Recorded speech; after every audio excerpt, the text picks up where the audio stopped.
traders at UBA expect the bond market to remain bullish this week, with sustained buy interest at both the head and tail of the bond curve.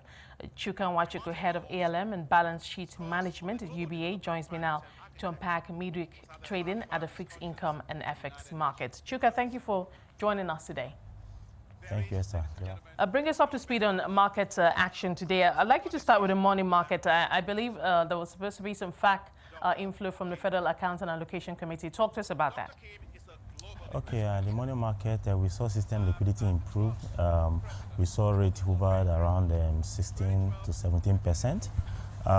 Yesterday, we expected the FAC to come in, and I guess that news was what was traded yesterday, and then we saw a drop in rate. However, the FAC came in today, well over 900 billion, was shared among the three tiers of government: the federal, state, and local government. So the system liquidity has greatly improved, and that's why we have some form of bullish sentiment on the fixed income side.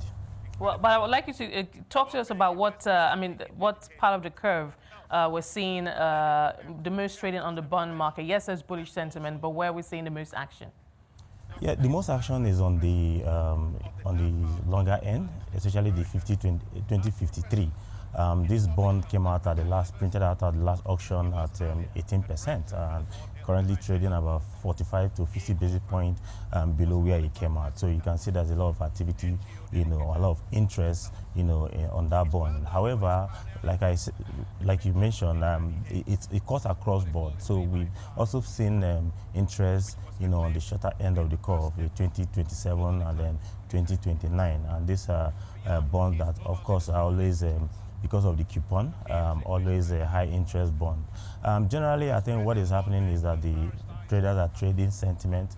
Of course, the yield at these levels, 18% is actually in a good yield to invest in, and this yield probably will in the next 6 months will drop to as low as 14 levels. So traders are already looking ahead and trading sentiment. Right.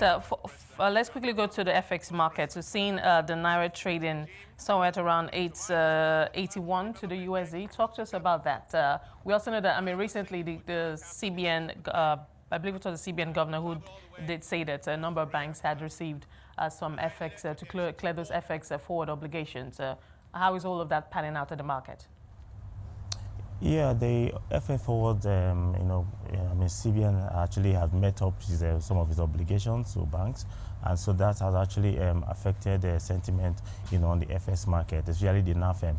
However, we saw some slight depreciation, like you rightly mentioned.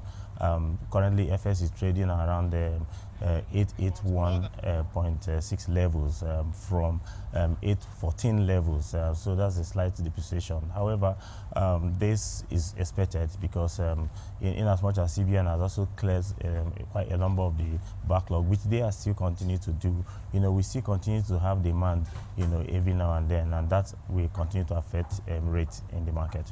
Right. I wonder if the market was paying any attention to the president's budget presentation today, over 27 trillion, and of course monies that will be borrowed, and projections for the economy, the GDP growth, inflation, production, etc. What do investors, what does the market think about those numbers, especially around debt servicing and the borrowing that's going to be happening, particularly at the domestic market? Yeah, I think the president presented the appropriation bill, 2024 appropriation bill.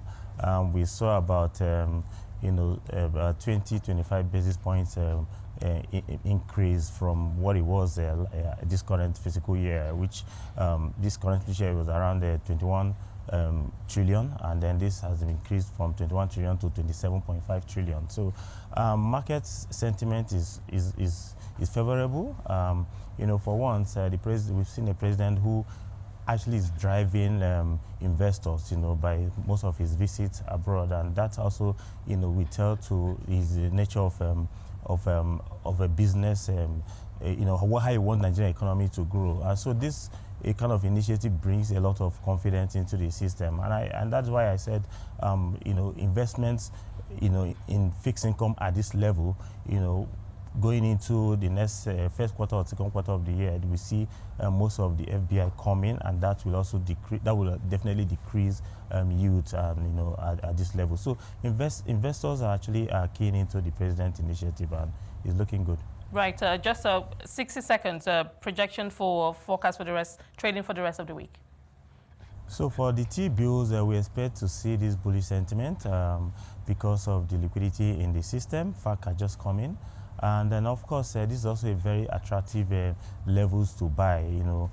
15, 16, 17 levels, quite attractive. On the bond side, see the same bullish sentiment, but however, on the bond side, we're probably going to see more interest on these maturities that are on auction, which is the 2038, 33 and 53. So we will see bullish sentiment all throughout this week, and yeah. Thank you so much, Chuka. Always a pleasure to have you on the show. Chuka Nwachukwu, head of ALM and balance sheet management at UBA.